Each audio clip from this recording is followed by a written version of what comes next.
जय हिंद दोस्तों। आज हम ईसीएचएस की 17 इंपॉर्टेंट बातों और सुविधाओं के बारे में जानेंगे। तो देर किस बात की, चलिए शुरुआत करते हैं। नंबर 1, ईसीएचएस की सुविधा किन लोगों को अवेलेबल है। तो जो एक्स सर्विसमैन और पेंशनर्स ईसीएचएस की सुविधा ले सकते हैं, उनकी लिस्ट को आप अब अपनी स्क्रीन पर देख सकते हैं। नंबर 1, आर्मी, नेवी और air force. Number 2, military nursing service यानी MNS. Number 3, Assam rifles. Number 4, NCC के full time officers. Number 5, defence security corps यानी डीएससी। नंबर 6, टेरिटोरियल आर्मी यानी TA. Number 7, Indian coast guard के वो लोग जिन्होंने यूनिफॉर्म्ड सर्विस की है। नंबर 8, नेपाल के वो सैनिक जिन्होंने इंडियन आर्मी में नौकरी की है। नंबर 9, आर्मी पोस्टल सर्विस यानी एपीएस के entitled personal. Number 10, army, navy और एयरफोर्स के वो सैनिक जिन्होंने क्वालिफाइंग सर्विस पूरी किए बिना प्री मैच्योर रिटायरमेंट ली है।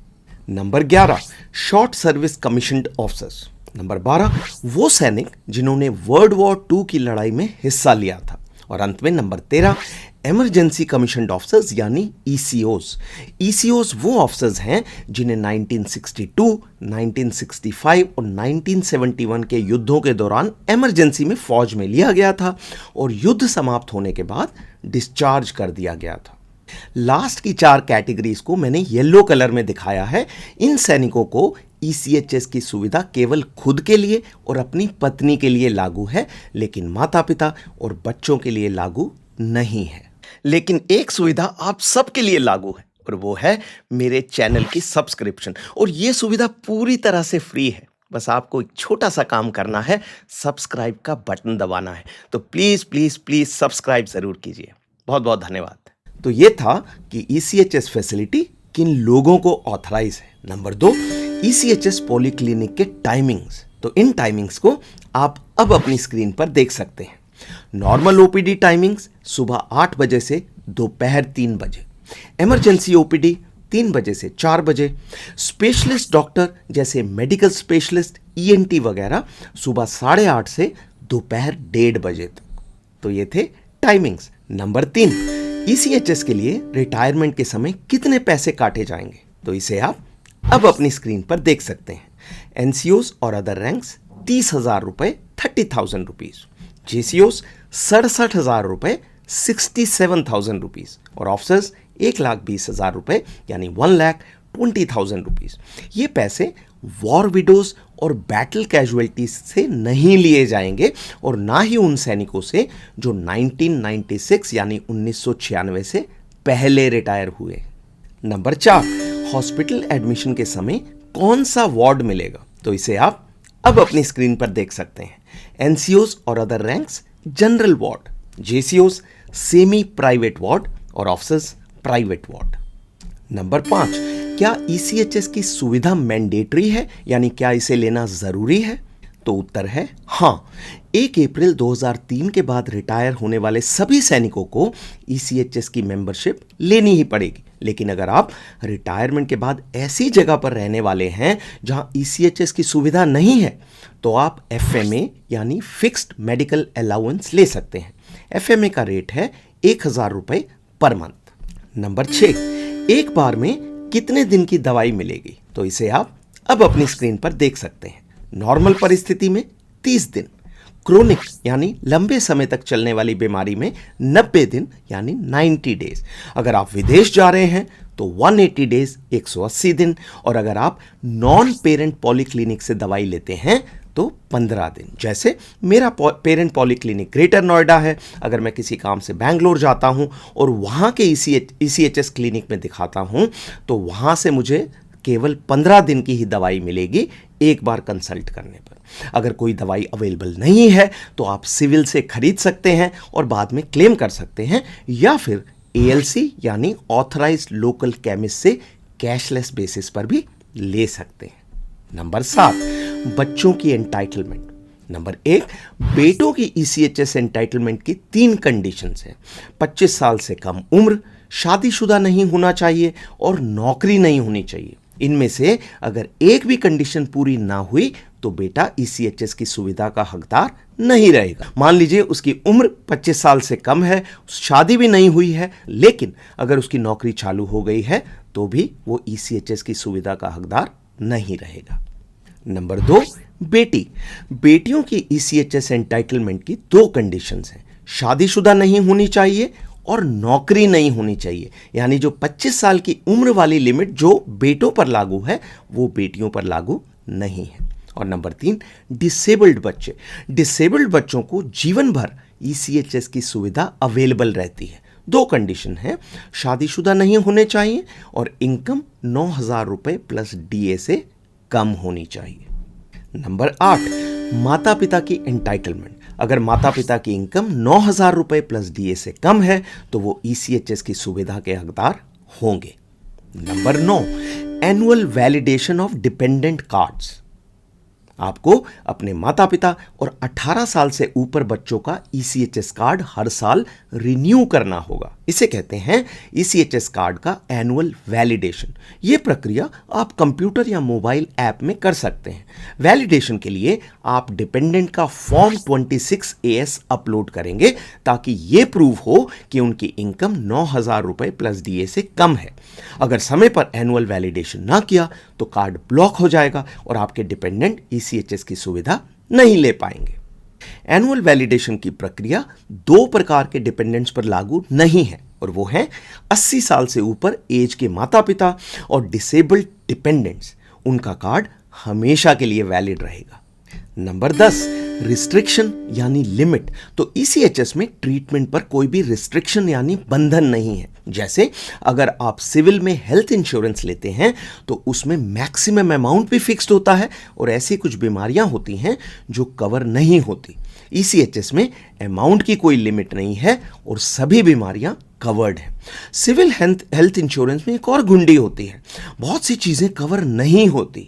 मैं जब सिविल में नौकरी कर रहा था तो मेरे एक कुलीग ने ऑपरेशन करवाया। कंपनी का इंश्योरेंस था लेकिन फिर भी टोटल 1 लाख रुपए में से करीब 15,000 अपनी जेब से देने पड़े। ईसीएचएस में अपनी जेब से कुछ नहीं देना पड़ता। Number 11, referral. तो ईसीएचएस रेफरल के बारे में 3 महत्वपूर्ण बातें इस प्रकार हैं। नंबर 1, रेफरल 3 महीने तक वैलिड होता है। नंबर 2, एक रेफरल पर आप 6 कंसल्टेशन ले सकते हैं और ये कंसल्टेशन 3 अलग अलग स्पेशलिस्ट डॉक्टर से हो सकते हैं, लेकिन एक कंडीशन है और वो ये है कि सभी कंसल्टेशन एक ही हॉस्पिटल से होने चाहिए। मतलब ये नहीं हो सकता कि आपने पहले 2 कंसल्टेशन फोर्टिस हॉस्पिटल से लिए और तीसरी कंसल्टेशन के लिए आप अपोलो हॉस्पिटल चले गए, तब वो कंसल्टेशन मान्य नहीं होगा। और नंबर 3, उसी रेफरल पर आप टेस्ट भी करवा सकते हैं। मतलब टेस्ट के लिए अलग रेफरल की ज़रूरत नहीं है। हालांकि अगर टेस्ट की कीमत 3,000 रुपए से ज़्यादा है तो रेफरल दोबारा लेना पड़ेगा। लेकिन अगर आपकी एज 70 साल से ज़्यादा है तो उसी रेफरल पर कोई भी टेस्ट करवा सकते हैं, यानी 70 साल से ज़्यादा एज के वेटरन्स के लिए 3,000 रुपए की लिमिट लागू नहीं है। नंबर 12, सीनियर वेटरन्स के लिए बिना रेफरल सुविधाएं। तो 70 साल यानी 70 ईयर से ज़्यादा उम्र के वेटरन्स के लिए कुछ सुविधाएं बिना ईसीएचएस रेफरल के लागू हैं। नोट करने वाली बात, ये सुविधाएं कैशलेस होंगी, यानी इसके लिए उन्हें सिविल हॉस्पिटल में कोई पेमेंट नहीं करनी है। तो ये सुविधाएं इस प्रकार हैं। नंबर 1, ओपीडी कंसल्टेशन और नंबर 2, अगर ओपीडी के दौरान सिविल डॉक्टर कोई टेस्ट लिखता है तो वो टेस्ट भी बिना रेफरल के करवा सकते हैं, चाहे उस टेस्ट की कीमत कितनी भी हो। Number 13, ECHS priority. तो ईसीएचएस में जिन सैनिकों को प्रायोरिटी मिलेगी उनकी लिस्ट को आप अब अपनी स्क्रीन पर देख सकते हैं। नंबर 1, बैटल कैजुअल्टीज और वॉर वुंडेड सैनिक। इन सैनिकों की पत्नी को भी प्रायोरिटी मिलेगी। नंबर 2, डिसेबल्ड डिपेंडेंट जैसे डिसेबल्ड बच्चे। अमूमन इन डिसेबल्ड डिपेंडेंट्स को ईसीएचएस का वाइट कार्ड इशू किया जाता है। और नंबर 3, वो सैनिक जिनकी एज 70 साल यानी 70 ईयर से ज़्यादा है। तो अगर आप इनमें से किसी भी कैटेगरी में आते हैं तो आपको ईसीएचएस में डॉक्टर साहब को दिखाने के लिए लाइन में लगने की ज़रूरत नहीं है। जहां आप खड़े हो जाएंगे लाइन वहीं से शुरू होगी।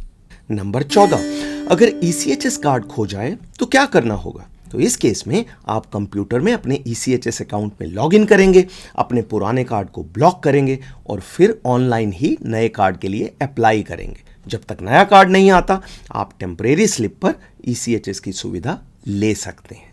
Number 15, emergency treatment. तो अगर कोई मेडिकल इमरजेंसी होती है तो आप ECHS रेफरल के बिना भी सिविल हॉस्पिटल जा सकते हैं। ऐसे में आप सर्विस हॉस्पिटल यानी MH जा सकते हैं, या आप इम्पैनल्ड हॉस्पिटल से कैशलेस ट्रीटमेंट ले सकते हैं। और अगर नज़दीक कोई इम्पैनल्ड हॉस्पिटल नहीं है तो आप नॉन इम्पैनल्ड हॉस्पिटल भी जा सकते हैं। याद रखने वाली बात, अगर आप नॉन इम्पैनल्ड हॉस्पिटल जाते हैं तो आपको खुद पेमेंट करनी पड़ेगी और बाद में क्लेम करना पड़ेगा। दूसरा, अगर आप ये इमरजेंसी की सुविधा लेते हैं तो 48 घंटे के अंदर अपने ECHS पॉलीक्लिनिक को सूचना देना जरूरी है। नंबर 16, ECHS में एक्स सर्विसमैन के लिए रिजर्वेशन। ECHS में एक्स सर्विसमैन के लिए जो पोस्ट रिजर्व्ड हैं उन्हें आप अब अपनी स्क्रीन पर देख सकते हैं। OIC 100%, यानी सभी OIC ECHS रिटायर्ड ऑफिसर्स ही होंगे। डॉक्टर 60% और बाकी स्टाफ 70%। ECHS में नौकरी करने के लिए आप स्टेशन हेडक्वार्टर के थ्रू अप्लाई कर सकते हैं। नंबर 17, ECHS में नौकरी की एज लिमिट। एज लिमिट्स को आप अब अपनी स्क्रीन पर देख सकते हैं। OIC 65 ईयर्स यानी 65 साल, मेडिकल ऑफिसर 68 साल यानी 68 ईयर्स, स्पेशलिस्ट डॉक्टर 70 साल यानी 70 ईयर्स, पैरामेडिकल स्टाफ जैसे नर्सिंग असिस्टेंट 58 ईयर्स 58 साल, और अंत में नॉन मेडिकल स्टाफ 55 ईयर्स यानी 55 साल। तो ये थी ECHS की सुविधाओं के बारे में 17 इंपॉर्टेंट बातें। मैंने इमरजेंसी ट्रीटमेंट, एनुअल वैलिडेशन और ECHS रेफरल के बारे में डिटेल्ड वीडियो भी बनाए हैं। अगर आप चाहें तो उन्हें इस लिंक पर क्लिक करके देख सकते हैं। आज के लिए इतना ही। अगले वीडियो तक अपना ख्याल रखें और स्वस्थ रहें।